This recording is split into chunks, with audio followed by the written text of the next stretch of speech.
嗨，大家好，我是躺平叔，今天是2026年6月16号。这一期我們繼續聊聊伊朗，聊聊中東，聊聊波斯局勢。今天是美國和以色列對伊朗進行混合治療的第109天，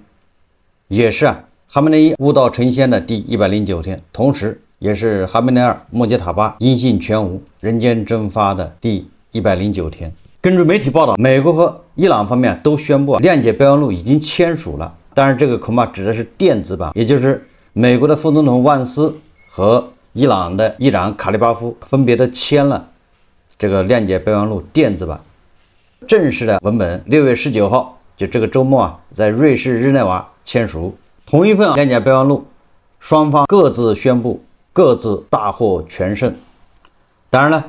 目前看我感覺好像伊朗的音量更大一點，伊朗宣布獲勝。特朗普當然也宣布獲勝，但是特朗普還受到假媒體，但是大家打個引號，是特朗普自己說的假媒體的攻擊。具體條款全文尚未公布，可能6月19號簽署完以後会公布，那個時候真相就會大白如天下。但是現在不妨礙美國和伊朗各自宣稱勝利，其中伊朗方面宣稱勝利的音量又遠遠高於美國。伊斯蘭革命衛隊如同4月8號停火時說的那樣，直接宣布美以接受了投降，而特朗普則宣稱，對吧？達成了一個史無前例的協議，也就是伊朗放棄核武器。今天想說的是什麼？今天想說的是美國、以色列和伊朗，雖然他們達成了諒解備忘錄，但是按下葫蘆起了瓢，自國內各自都要面對國內的矛盾。也就是說，美國和伊朗之間直接的衝突矛盾似乎穩下來了。那這個瓢按下去之後，各自國內的矛盾又浮上水面。為什麼這麼說？先說伊朗，伊朗國內強硬派對穿西裝一直有意見。最近很多媒體報道，群情激憤的伊朗強硬派湧上德黑蘭的街頭，指責改革派忘了血債。隨着伊朗政府與美方代表即將赴瑞士出席會議並簽署和平協議，這個消息傳回伊朗國內，伊朗內部的反對聲浪持續高漲。大批伊朗強硬派人士在德黑蘭市中心舉行集會，高呼反對伊朗議會議長、美伊談判伊方代表團團長卡利巴夫和伊朗外長阿拉格齊，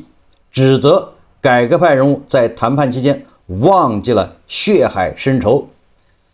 他們高舉寫有改革派等於投降派的標語，就是穿西裝的都是投降派，改革派就是投降派，強烈抗議伊朗談判代表團未按照最高領袖穆杰塔巴的要求進行談判，蒙蔽了最高領袖。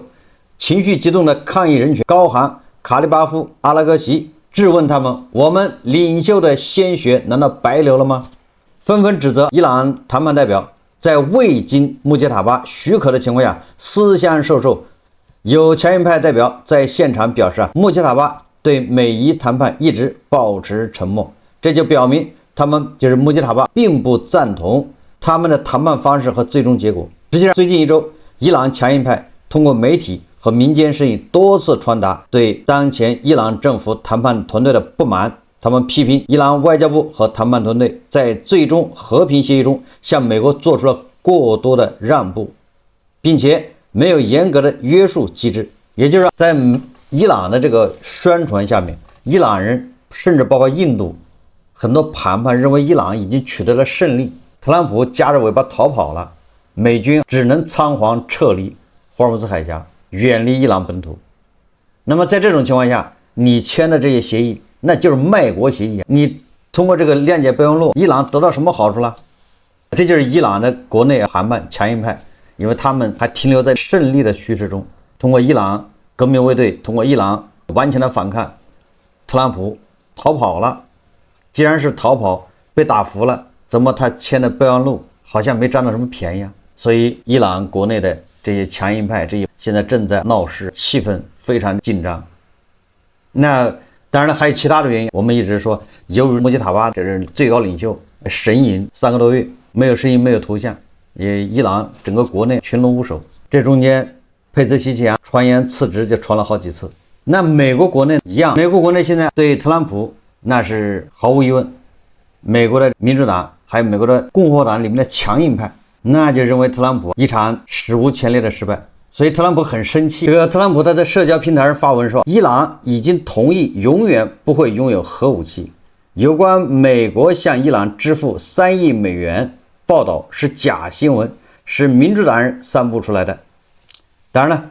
這個3億美元不知道是特朗普口誤，還是這個有其他的什麼3億。據分析應該是口誤，因為這個伊朗人釋放的消息說的是3000億美元的重建基金是吧？或者是叫什麼發展基金，3000億美元。而特朗普說美國向伊朗支付3億美元的報道是假新聞，是民主党人散布出來的，並且萬斯還對此進行澄清。萬斯在媒體上說，他說3000億美元重建基金確有其事，但並非由美國直接出資，而是需要在伊朗完全履行去核義務的前提下，由海灣國家聯盟進行投資。這個萬斯現在不得不出來解釋，因為這個咱們以前就說了，這萬斯就是個背鍋的。現在特朗普簽了諒解備忘錄，美國國內那就面臨着質疑，那你這個仗打了個什麼？你后面的諒解備忘錄還是向伊朗人讓步了，就是這種事情比較多。那萬斯就負責出来解釋，萬斯說，只要伊朗履行自己的应承擔的義務，就有可能獲得這類資金支持，這些資金將由海灣國家聯盟提供。儘管萬斯表示美國願意討論許多擺在桌面上的方案，但他否認向伊朗釋放240億美元凍結資產屬於協議內容的一部分。目前協議文本尚未公開。在當地時間周一上午的多場電視採訪中，萬斯表示，協議簽署後，雙方仍將通過持續談判敲定更多具體和技術性細節。他多次強調，只有在伊朗履行不制造或獲取核武器的承諾後，才會被允許獲得相關資金。這個表態確實讓民主黨人恥笑，因為你這種表態也就是伊朗只要承諾自己不搞核武器、不研發核武器、不採購核武器，你就給他錢，那這和奧巴馬簽的協議有啥區別呢？所以說這個諒解備忘錄現在告一段落，目前，但是這個葫蘆按下去了，瓢起來了。一個就是伊朗國內強硬派跟這個改革派的鬥爭，那才叫白熱化。為什麼是白熱化？大家記住了，一旦停火，美國對伊朗的威脅暫時解除，按道理在伊朗國內，你這個衛隊，你這些武装力量話語權就會下降，因為国家安全現在已經重要性就下降，是民生的問題，老百姓要吃飯，軍隊要發工資，公務員要發工資，這個事情就提上了议事日程，就越來越重要了。溫飽問題、發展問題，他的話語權就會上升，而這個安全問題，這個打仗的事情就要下降，因為外面沒有那麼危險了。那這樣衛隊強硬派的他就會要讓出很多權力，而這個改革派、西裝派他要掌握更多的權力。那權力的鬥爭，那恐怕也是很殘酷的。我們再看美国国內，那對特朗普的這種質疑、質問、嘲笑，那是潮水般湧來。這個大西洋月刊就發表了一篇文章，叫《特朗普舉杯慶祝美國宣告投降，與德黑蘭的協議是伊朗的勝利》。這個大西洋月刊他是這麼說的，他說特朗普總統公開表示美方與伊方已達成停戰協議，恭喜大家。這是他今晚在自己真實社交平台上發布的信息。緊接着他就去參加那場為了慶祝自己生日而在白宮南草坪大張旗鼓搞出來的低俗慶典。不過美國自身並沒有什麼值得高興的，因為特朗普及其幕僚在極短的時間裡剛剛在戰場上敗給了一個軍事實力稀鬆平常卻依舊極具威脅的敵人。雖然目前這份條約的具體條款還沒有得到官方證實，但是總統顯然迫不及待想要把這個結局包裝成自己的功績。特朗普極度渴望在生日當天把字簽了，而如今在這場博弈中佔據主動權的伊朗人卻不買賬。他們宣稱要在本周五才會派代表去瑞士開會，其實根本不用等到細節公布，大家心裡都清楚，特朗普之前為這場主動挑起的戰爭設立的種種目的已全盤落空，他現在只想以最快的速度把這份上傳辱國的投降書辦妥。你看，在美國的這個反對派的眼中，特朗普簽的就是一個賣國投降的擅傳辱國的一份文件。那在伊朗的強硬派眼裡面，那這也是一份擅傳辱國的文件。所以我昨天節目就說了，6月19號如果當時要公布協議文本，那我認為就目前這個輿論來說，不是伊朗炸鍋，就是美國國內炸鍋，甚至兩邊都炸鍋，因為都不滿意，不會是一個雙方雙贏的這麼一個雙方都能接受的這麼一個結果。你看，就目前公布的這些，伊朗宣稱勝利的，伊朗國內的強硬派都受不了，都要指責這是擅傳辱國，而特朗普一再說這是美國的勝利。但是你看，美國的共和黨還有美國的這些報紙媒體都在說特朗普，你這個是擅傳辱國。若是覺得這戰敗這個詞分量太重，不妨看看外界已知曉的停戰局面。你看大西洋月刊說的有沒有道理？說伊朗雖然在美國和以色列的聯合軍事打擊下蒙受了嚴重的物質破壞，可是正如我們和許多同行在開戰之初警告過的那樣，光靠人員殺傷和定點轟炸是無法贏下戰爭的。最終的事實是，德黑蘭現政權依舊穩固，伊斯蘭革命衛隊依然牢牢掌控着大局，霍爾木茲海峽也無法擺脫伊朗軍事力量的威脅。不僅如此，伊朗依舊保有規模龐大的無人機和導彈儲備，該政權支持恐怖主義活動的底氣並沒有被摧毀，伴隨而來的反而是大量封鎖被解除，數以百計的解凍資金將重新注入伊朗。也就是說伊朗人最核心的戰略訴求，即確保政權程序已經完全達到，而美國人原先的期許則輸個精光。從長遠來看，美國的處境比單純的毫無所獲還要惡劣。伊朗即便短時間內實力受損，如今在國際政治舞台上卻擁有了更強的話語權。德黑蘭的統治者頂住了來自美方的全面猛攻，並挺了過來，隨後還報復了海灣地區幾個周邊國家，懲罰這些國家在特朗普挑起戰火時選擇選邊站隊。至於以色列人，這次則徹底被推到了尷尬的邊緣。內塔尼亞胡總理此前極不明智地慫恿特朗普對伊朗開戰，現在他自己也飽受羞辱，這倒是不值得別人同情。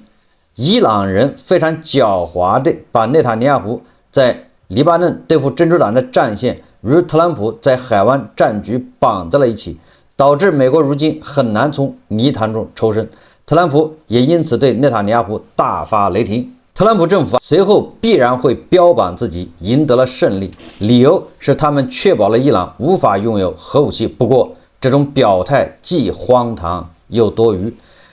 其實德黑蘭方面早在10年前簽署了聯合全面行動計劃時，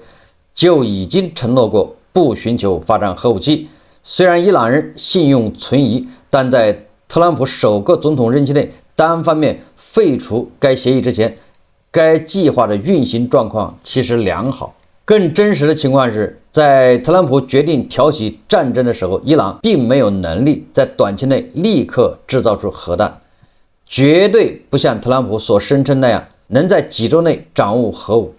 現在急於宣稱這場戰爭挫敗了伊朗的核野心，完全是為了掩蓋政府未能顛覆伊朗政權的無能。畢竟促使伊朗政權更迭才是他們核心的戰略意圖。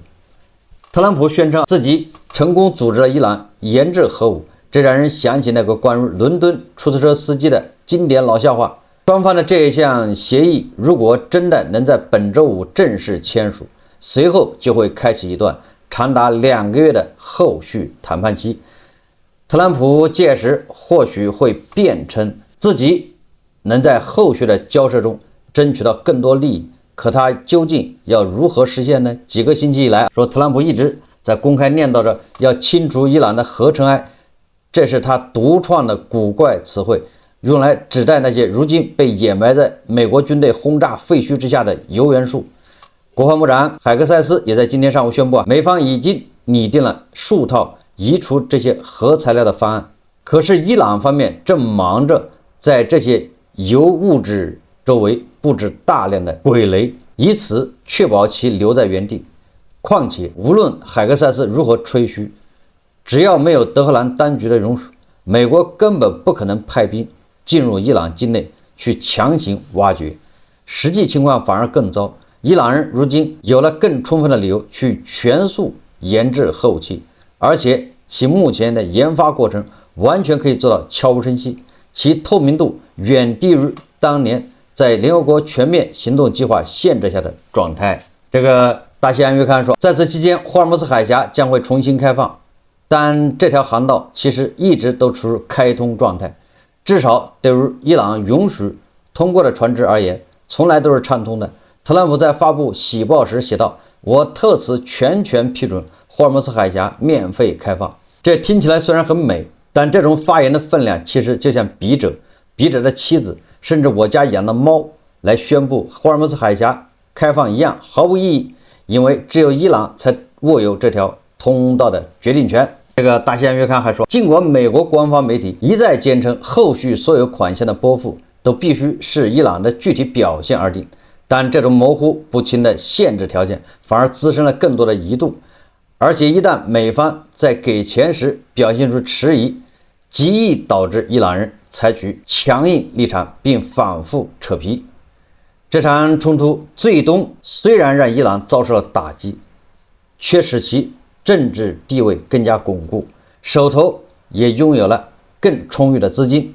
反觀美國則變得更加虛弱，不僅消耗了大量關鍵的武器儲備，國內的消費者還不得不通過高昂的油價來為這場戰爭買單。特朗普在今天還放出狠話，聲稱只要伊朗人表現出不配合，他隨時做好了重新開戰的準備。不過說面對這種在距離中期選舉僅僅剩下幾個星期的時候，還要派遣美軍並挑起第二場衝突的言論，德黑蘭方面對此嗤之以鼻也是情理之中的事。畢竟美國民眾早就對這場戰爭厭倦至極，而對特朗普來說，或許更關鍵的國際金融市場同樣對這場衝突表現了極大的反感。回想當初說特朗普挑起這場戰爭時，曾向伊朗民眾許下諾言，聲稱會幫助他們從那些實行壓迫的神權統治者手中奪回政權，並且反覆強調自己絕不接受除無條件投降以外的任何結果。倘若特朗普當初真的顛覆了德黑蘭政權，他現在不僅能贏得國際社會的普遍讚賞，甚至連那些平日裡對他極為嚴苛的批評者也會向他道賀。然而現實卻截然相反，美國最終在這場對抗中吃了敗仗，而今天傍晚的特朗普只能孤零零地站在白宮草坪上，盼着雨盡早停下來，好讓他可以開始自己的生日宴會。這是大西洋月刊的一篇評論。那他這個評論讀了半天，最後實際上大西洋月刊的態度也很明確，就是你特朗普如果把伊朗的神棍政權給推翻了，那你現在就是立了大功，連美國那些反對派都不得不给你鼓掌叫好，是這意思吧？然而特朗普把這一切都搞砸了。你看，倘若特朗普當初真的顛覆了德黑蘭政權，他現在不僅能贏得國際社會的普遍讚賞，甚至連那些平日裡對他極為嚴苛的批評者也會向他道賀。也就是大西洋月刊人家認為，對吧？不是特朗普對伊朗進行治療有什麼錯誤，而是他最後的結局，对吧？實際上是大西洋月刊認為你是失敗了，你沒有達到目標。那麼大西洋月刊的觀點我也贊成，至少到目前咱們說的是到當下，我不預測未来。特朗普這個人你不知道他下一步要做什麼，咱們要听其言觀其行。那到當下看，那顯然我也認為是美國失敗了。就特朗普這一次本來轟轟烈烈的叫虎頭蛇尾，轟轟烈烈的開篇，但是打着最後越打越縮，贻誤戰機，沒有對神棍政權強硬派進行極大的削弱，沒有去搞定哈爾科島，沒有肅清霍爾木茲海峽附近，導致受制於伊朗的強硬派。目前來看，那肯定是對伊朗有利。為什麼這麼說？因為你只要是簽個協議，伊朗的毛拉還在，強硬派當權，那這些協議對伊朗來說那都是权宜之計。你假以時日，他的經濟恢復了，他又有錢去搞核武器，那你特朗普這個仗還不是打了個寂寞嗎？所以說，這個以色列人內塔尼亞胡對這個諒解備忘錄是非常不滿的。內塔尼亞胡說，這個諒解備忘錄實際上是達不到目的。那你又穿新鞋走老路，你又走到奧巴馬那条路上，簽那個協議是跟奧巴馬那協議是一樣的，放鬆制裁，給他錢，讓他不要搞核武器，這是一個思路。但是這一切沒有用，這不就是叫惡性循環嗎？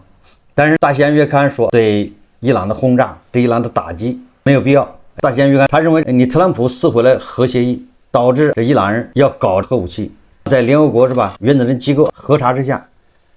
實際上他搞不出來。這就是大西洋月刊的意思。那你特朗普這回打了他，他更加堅定的去搞核武器，聯合國這個原子能機構也沒辦法去核查他。那麼在這種情況下，那伊朗人就把核武器能搞出來。這個我仔細看了一下大西洋月刊，我認為他的觀點是循環論證，就是他這個說法不對。也就是說，他認為如果特朗普不打伊朗，那麼伊朗的核武器就出不來。你特朗普把伊朗打了，伊朗的實力削弱了，伊朗的資金沒了等等，反而加速伊朗把核武器搞出來，所以邏輯是不成立的。也就是假設特朗普不對伊朗動手，那大西洋月刊呢就認為伊朗到現在是搞不出核武器的。為什麼呢？有聯合國監督，有這個制裁，他沒錢，你現在把他打了，他反而能搞出來，那你说這是叫什麼邏輯，是吧？這個邏輯不成立。所以說總體上從核武器這個角度來說，制止伊朗搞核武器這個事情来說，特朗普打伊朗，那絕對的是極大的拖延了，阻止了伊朗獲得核武器。那本來伊朗再努力1年就能搞出核武器，那現在他恐怕還要5年。你簽了這個諒解備忘錄，那伊朗你得要5年或者8年，你需要時間，你才能搞到核武器。這所以說對他的打擊還是予以正面評價。你不打擊，伊朗離核武器越來越近。400公斤60%的濃縮的鈾，伊朗人自己也承認，那玩意兒如果不打擊，他已經在伊斯法罕什麼地下90米的花崗岩中，已經在那兒開始幹活，再濃縮了90%，他就差幾星期，他就能搞出核武器。萬事俱備，就要時間。他已經在地下90米、100米這個濃縮鈾設施，所以說打擊那肯定是很有必要的。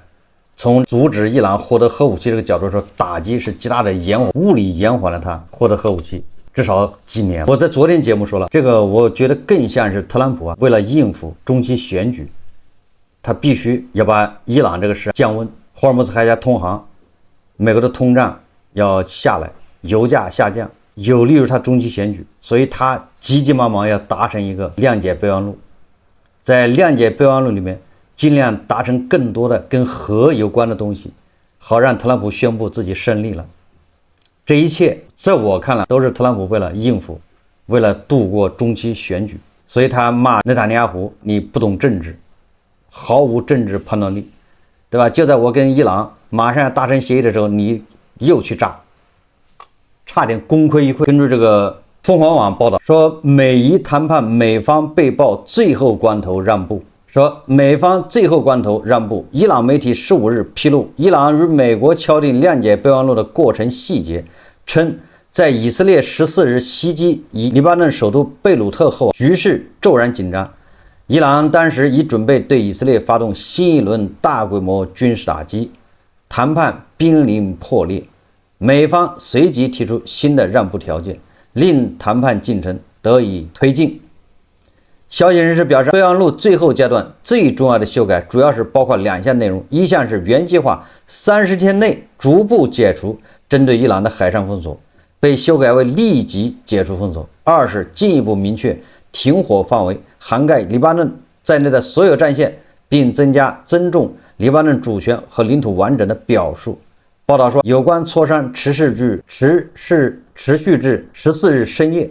在伊朗為打擊以色列做好準備之際，美國接受了伊朗提出的要求，最終清除了雙方簽署諒解備忘錄的障礙。這就是為什麼特朗普對內塔尼亞胡發火的原因。實際上很多人都知道這個諒解備忘錄是什麼東西。以我個人理解，諒解備忘錄它是介於這個協議和口頭承諾之間的這麼一個東西。你要說諒解備忘錄沒有用，那也不對，人家是黑紙白字，比雙方口頭答应了承諾啊，那好歹是黑紙白字双方簽了字啊。但是你要說這個諒解備忘錄有什麼作用，有多大的作用，那你也高估了。它跟協議不是一碼事，協議是約定了雙方要履行，時間、條件、條款、責任、義務，如果不履行該怎麼辦，免責條款那列得非常細。而諒解備忘錄是什麼？諒解備忘錄是一個叫意向書，意向，我们倆有这個意向，他跟協議那差了一大截。諒解備忘錄，特朗普跟卡里巴夫簽，或者是萬斯跟卡里巴夫簽，或者是盧比奧跟卡里巴夫簽都沒毛病，諒解備忘錄。但是一旦簽正式的協議，那你要到美國國會批的，像這種協議啊，諒解備忘錄不需要，諒解備忘錄不需要國會通過，不需要國會去審議批。那伊朗方面簽走什麼流程我不知道，因為伊朗沒有流程，領袖說了算，或者是諒解備忘錄它不是協議，諒解備忘錄就相當於是君子約定。那這麼一說，那不就開玩笑了嗎？黑色幽默，伊朗跟特朗普兩人達成一個君子協定，這倆都不是君子，達成一個君子協定。這兩個不講武德的，特朗普不講武德，伊朗那更是，你說這兩人簽一個君子約定，那不就扯淡嗎？所以說大家也沒有必要把諒解備忘錄看得太重，它畢竟不是協議，協議還可以撕毀，對不對？協議還可以退出，還可以撕毀，諒解備忘錄只是雙方我們達成了這麼一個一致，雙方要這個東西回去解釋。那朗子達成諒解備忘錄之後，想回去拿這個怎麼跟國內的談判強硬派解釋，我們是大獲全勝，一點虧都沒吃。我們談判中，我們在戰場上，在外交上全面擊敗特朗普，擊敗美國和以色列。那特朗普需要這麼一個備忘錄來向他的選民，我們大獲全勝這麼一個備忘錄。所以說，我認為等到中期選舉一過，一切都會發生變化啊，甚至中期選舉之前都有可能有變化。這裡面的變化就是以色列已經一而再再而三的說，我在黎巴嫩南部打真主黨，那是我自己的事情，跟你美國沒關係。伊朗如果你摻和，那就連你伊朗一把打。內塔尼亞胡稱不同意特朗普的伊核協議，並告訴特朗普我們有自己的利益，這項協議是由美國總統簽署的。他認為他既可以實現對伊朗核計劃的監督，又可以實現其拆除。我說那是他的決定，我再說一遍，那是他的決定，他主導着這件事。當然我在各種談話中都表達過我的觀點。另一方面我也說過，我們有自己的利益，我們拯救了以色列國，使其免受核毀滅的威脅。因為人們必須明白，伊朗當時正競相發展核武器，並急於將其核工業和導彈工業深埋地下。我們拯救了以色列國，使其免遭毀滅。當這個記者問特朗普說，伊朗會被允許無限制生產彈道導彈嗎？特朗普說，這是一筆偉大的交易，他們永遠不會擁有核武器。記者就說了，導彈，特朗普說，你的消息是假新聞，你是假的，你是一個可怕的人。也就是特朗普不敢再去深聊什麼遠程導彈，什麼地區代理人武裝，他把這個事情就簡化為核武器，以便於盡快達成諒解備忘錄，拿着諒解備忘錄去宣稱自己獲勝了。特朗普在中東宣稱獲勝之後，他現在要把手伸向俄烏戰場了。6月16號在法國舉行的7國集團峰會期間，美國總統特朗普宣布，美國現在打算將精力集中在解決烏克蘭衝突上。特朗普指出，在美國與伊朗完成旨在結束敵對行動的諒解備忘錄的制定之後，這將成為可能。他說，既然這件事已經結束了，我們將把精力集中在烏克蘭和平進程上，我們將看看能否實現這一目標。烏克蘭的問題更加複雜，特朗普想在中期選舉前想讓俄烏停火，作為他的6項政績，但是這個恐怕就沒有那麼容易了。俄羅斯、烏克蘭都不是伊朗，對吧？不會配合他演這個戲。伊朗某種程度上配合特朗普演這個戲，那是有好處的。伊朗人也需要錢，伊朗人現在也過不下去了，配合他好歹能得到一部分資金，那個油能運出去幾船，解除制裁，那油他就能賣出去，所以人伊朗人願意可以配合你玩這個遊戲。但是烏克蘭和俄羅斯憑什麼配合你？所以說特朗普在中東這邊稍微消停一下，恐怕又要繼續拿起大棒打壓澤倫斯基，恐嚇歐洲，這是接下來恐怕要發生的事情。所以我說，還不如把特朗普精力給他鎖定在中東，免得他去插手去攪和俄烏戰爭。當然了，以色列不會閒着的，會繼續加大力度打擊這個黎巴嫩真主黨。對伊朗而言，實際上他們只要守住了毛拉政权、神權體制，伊朗他就是贏了。這雖然是慘勝，對伊朗來說，守住這個他就是勝，就是贏。伊朗的贏不在乎打敗美國，甚至也不在乎打敗周邊國家。伊朗它的贏體現在毛拉這個體制繼續保持，至於付出什麼代價，餓死多少人，炸成石器时代，這都不重要，那都是代價。所以說，歸根結底還是要解決毛拉這個政權。你要不解決，你們簽了什麼協議都不能阻止他們獲得核武器。咱們在節目中一直說，實際上哈梅内伊都誤判了，他的對手是特朗普，不講武德。早知道特朗普是這個德行，哈梅內伊立馬他就同意特朗普的一切要求，還談什麼談啊？你答應了他，然后拿到錢，等到特朗普下台，对不对？特朗普的任期是有限的，他就是4年他就滾蛋了。他4年一滾蛋，你再接着搞核武器，美國人還能怎麼着？这下一任總統是萬斯啊，或者是盧比奧啊，他們也不會輕易發動戰爭。如果是民主黨，那更不會發動戰爭啊。走了的哈梅內伊是誤判，這個活着的哈梅內二恐怕已經領悟了，反應過來了，所以還是配合特朗普演個戲，極限拖延，拖到他下台。特朗普一下台，那伊朗就是馬照跑，舞照跳。最後我想說的是，這個事情還沒有結局，到目前為止是這個狀況，未來幾個星期或者幾個月，說不定會有很大的變化，這個很難說，因為特朗普這個人變化多端，不按常理出牌。好，這期節目我們就聊到這裡，感謝大家收看。如果喜歡我的節目，歡迎訂閱轉發，也可以在下方留言評論，謝謝大家。